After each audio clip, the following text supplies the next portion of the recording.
नहीं, ये तुमने बहुत जबरदस्त बात की, मेरे मन की बात की है, मैं इस पे मैंने लिखा भी है। अ, मेरा धीरे-धीरे ये दृष्टिकोण बना है कि आज के ज़माने का सबसे बड़ी समस्या, कोई कुछ बोलेगा, कोई कुछ बोलेगा, कोई कुछ बोलेगा। कोई बोलेगा पर्यावरण की समस्या है, कोई बोलेगा युद्ध और आतंकवाद है, कोई बोलेगा रिलिजियस फैनेटिसिज्म है। बहुत तरह की बातें हम लोग बोल सकते हैं और वो सब में सच्चाई है। लेकिन मुझे लगता है अंततः प्रॉब्लम जो है, वो जिस पैराडाइम, मैं सिस्टम की बात नहीं करता हूँ, सिस्टम से बड़ा पैराडाइम मैं मानता हूँ। इस पैराडाइम के अंदर अलग-अलग सिस्टम होते हैं, एजुकेशन का सिस्टम, जुडिशरी सिस्टम, हम जिस तरह से गवर्नेंस का सिस्टम जिसमें मॉडर्न डेमोक्रेसी है, मेडिकल सिस्टम, ये सारे सिस्टम हैं, लेकिन पैराडाइम एक होता है। तो अभी जिस पैराडाइम में दुनिया चल रही है पिछले 70-80 साल से, वो आधुनिक पैराडाइम है। और ये आधुनिक पैराडाइम है, ये कोई 80 साल पहले शुरू हुआ ऐसा नहीं है। ये कोलोनियलिज्म के ज़माने से ही इसकी शुरुआत हो गई है किसी न किसी तरह से। ये कम्युनिज़्म और क्या इसमें आपके कोलोनियलिज्म में बहुत भेद नहीं करना चाहिए। कम्युनिज़्म और उसमें एक एक एक रिश्ता है और वो रिश्ते को हमको देखना चाहिए। वो गहरा है वो रिश्ता। एक तरह से कैपिटलिज्म और कम्युनिज्म भी ये मॉडर्न पैराडाइम के ही अंदर है, दोनों दोनों विपरीत लगने वाली चीजें इसी पैराडाइम में है, क्योंकि दोनों ही भौतिकवाद को स्वीकार करती है, दोनों ही मटेरियलिज्म को स्वीकार करती है। कॉलोनियलिज्म भी मटेरियलिज्म को स्वीकार करता है। तो मॉडर्निटी बेसिकली मटेरियलिस्टिक पैराडाइम है। अब इसमें, इस पैराडाइम में आप एक बात पे ध्यान दीजिए, ये इस टिका किस बात पे है? ये टिका है इंडिविजुअलिज्म पे, बहुत और भी चीजें पे टिका है, पर उसमें एक बहुत बड़ी कड़ी है इंडिविजुअलिज्म, व्यक्तिवाद। और व्यक्तिवाद में ये होता है कि भाई हर आदमी अपनी एक अलग पहचान बनाने पे जुटा हो। हम कुछ विशेष, दूसरों से अलग, मैं कुछ अलग हूं। वो अलग पहचान अलग हो, इसके लिए वो क्या करता है, उसके इसमें होता क्या है कि देखिए, अंदर में कहीं न कहीं हर आदमी के अंदर में एक इंट्रिंसिक बात है, एक पहले से व्याप्त बात है, ये एक सत्य है, ये एक सनातन सत्य है। वो सनातन सत्य ये है कि हर आदमी अपने को सफल चाहता है कि मैं सफल हूँ ज़िंदगी में। वो सफल कैसे हूँ, ये वो अपने आप डिफाइन करता है। पहले के ज़माने में सफलता इसमें मानते थे कि भई मैं एक अच्छी ज़िंदगी जिऊँ, खाने-पीने को हो, अपने परिवार को सुखी रख सकूँ और ठीक-ठाक चले सब कुछ मामला।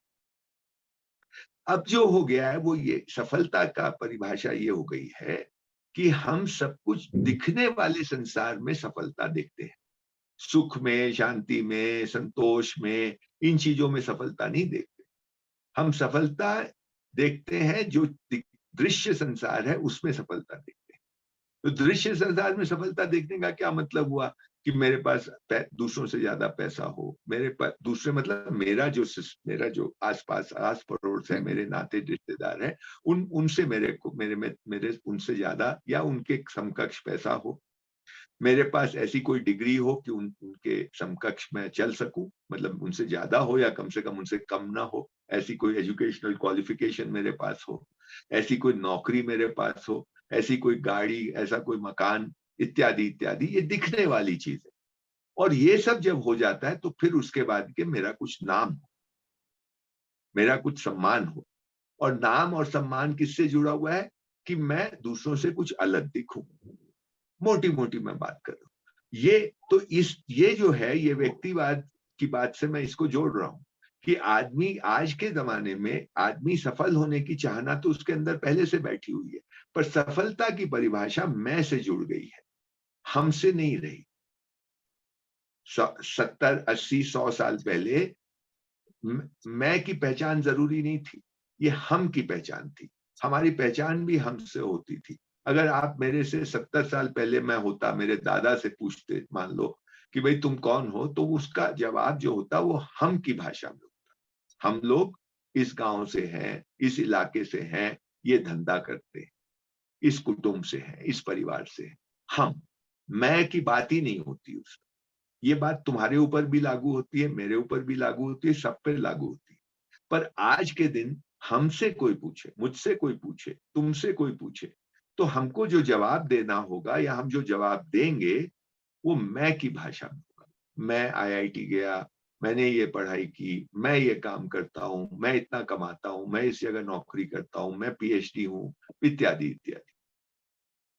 तो ये जो हम से मैं की यात्रा है, ये व्यक्तिवाद आज ये हो गया।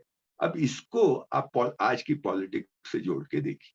अब ये पॉलिटिक्स में मैं बेईमानी, चोरी, चपाटी को हटा दीजिए, पर हर नेता, हर आदमी जो बेईमान, आधे से ज्यादा लोग तो वहां बेईमानी के लिए घुस गए हैं। उस पे हम लोग आ सकते हैं, अगर बात करना चाहो तो वो बात कर सकते हैं, हम लोग पूरी पॉलिटिकल एनालिसिस करने यहाँ नहीं बैठे।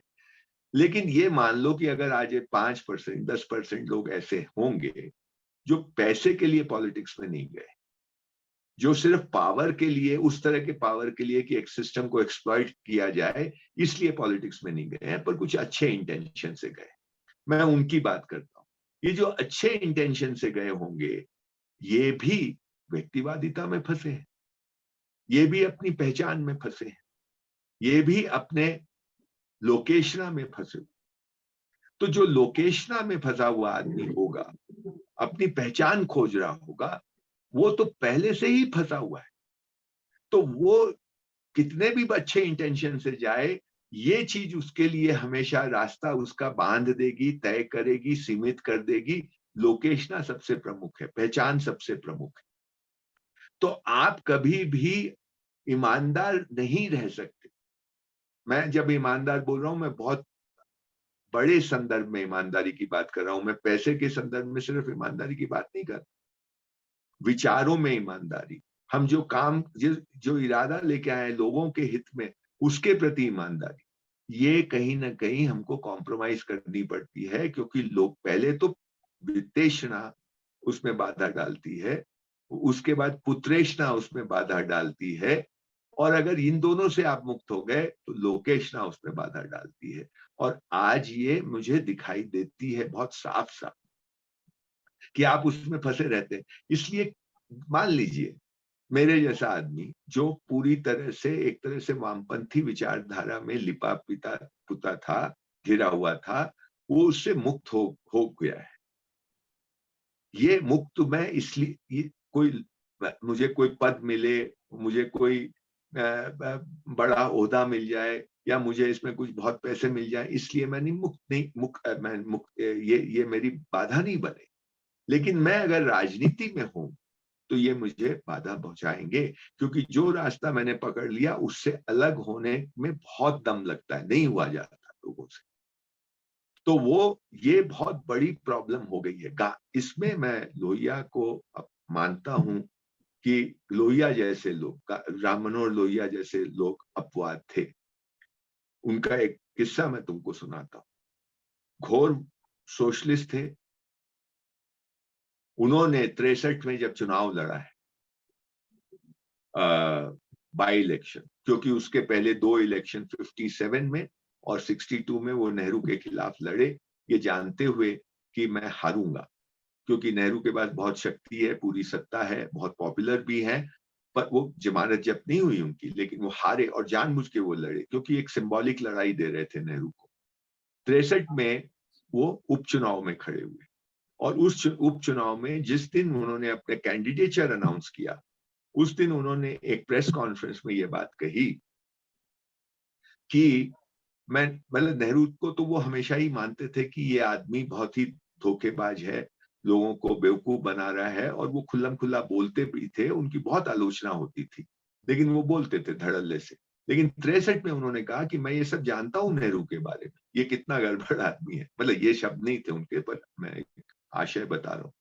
लेकिन मैं इतना बड़ा धोखेबाज है ये नहीं जानता था। और फिर उन्होंने कहा कि नेहरू ने आजादी के बाद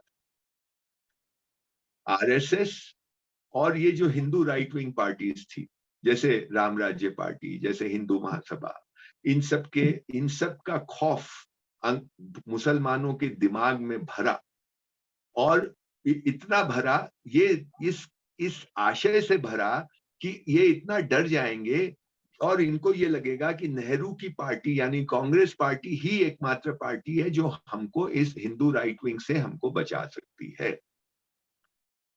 क्योंकि वो लोग पाकिस्तान बन चुका था, ये लोग माइनॉरिटी में थे, थोड़े उस टाइम सहमे हुए थे, ये दंगे वंगे भी हो चुके थे, पाकिस्तान चले गए थे जो जा सके, जो लोग यहाँ रुक गए उनमें से बहुत सारे मुस्लिम लीगी भी थे जो रुक गए, लेकिन अब मुस्लिम लीग तो वो चल नहीं सकती थी। तो इन्होंने ये खौफ जब दिखाया तो सारे के सारे मुसलमान कांग्रेस के समर्थक बन गए। इन्होंने ये खौफ दिखाया कि देखो ये तुमको खा जाएंगे, ये तुमको मार देंगे। तो लोहिया ये कहते हैं कि ये इतना बड़ा धोखा इन्होंने किया और ये इससे देश सफर कर रहा है। तो मैं अब लोहिया ये बात कहते हैं कि मैं अब आरएसएस और मुसलमानों के बीच में ये जो खाई नेहरू ने पैदा की है, इसको पाटने का काम करूंगा, क्योंकि ये देश के हित में है। लोहिया को कोई आरएसएस से मतलब नहीं, ये याद रखना, वो आरएसएस के आदमी नहीं थे, वो समाजवादी आदमी थे, वो ये बात कह रहे हैं। और वो फिर और उन्होंने उनकी दोस्ती होने लगी दीनदयाल उपाध्याय से, और दीनदयाल उपाध्याय के लिए वो कैंपेन करने गए, 4 बार वो कैंपेन कर गए, वो भी बाय इलेक्शन में खड़े हो रहे थे।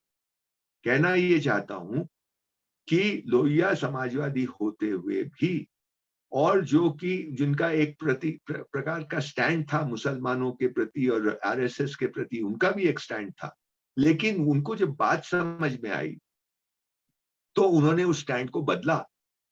ये ईमानदारी होती, वैचारिक ईमानदारी, कि जब बात समझ में आई तो जो रास्ता आज तक आपने लिया है आप उस रास्ते को बदलने को तैयार होते।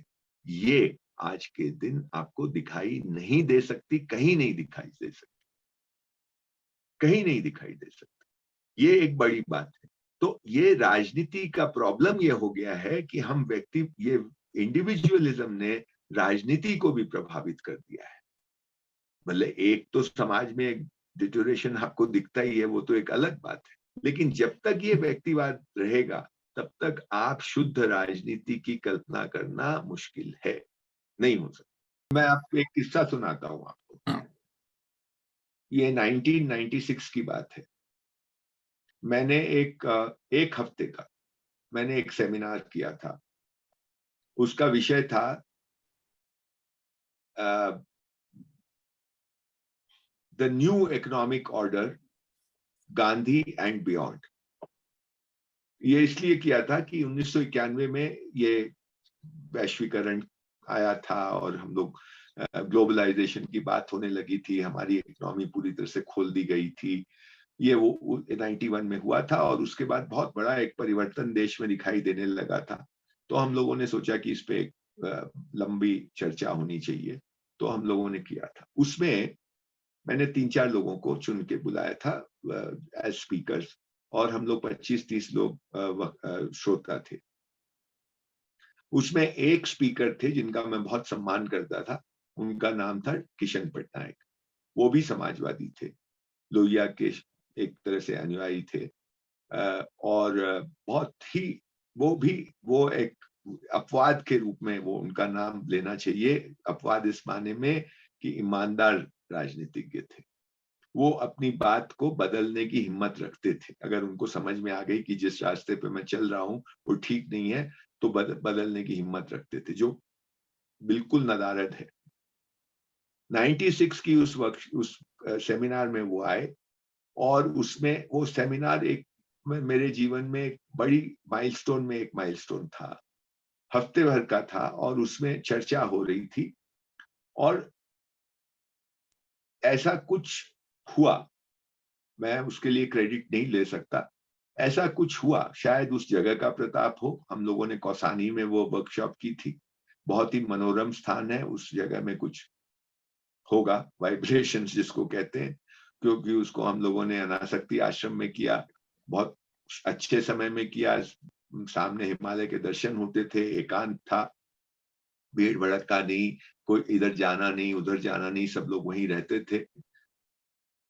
उसमें जितने वक्ताओं ने और जितने श्रोताओं ने बात रखी, ईमानदारी की बात रखी, यानी थियोरिटिकल बात, सुनी सुनाई बात, ऊपर ऊपर की बात, ऐसे बात नहीं हुई, काफी गहरी बातें। उसमें तीसरे या चौथे दिन किशन पटनायक ने एक बड़ी बात कही कि हम समाजवादी लोग महात्मा गांधी के अध्यात्म को कभी समझ नहीं पाए। हम ये मानते थे कि गांधी जी का अध्यात्म लोगों को बेवकूफ बनाने के लिए एक ढोंग है, क्योंकि भारत का जो जनमानस है वो उस तरह की बातों से थोड़ा प्रभावित होता है, इसलिए ये वो ढोंग करते थे इस तरह का। ऐसा हम समाजवादी समझते थे, हमने कभी उसको बहुत तवज्जो नहीं दी।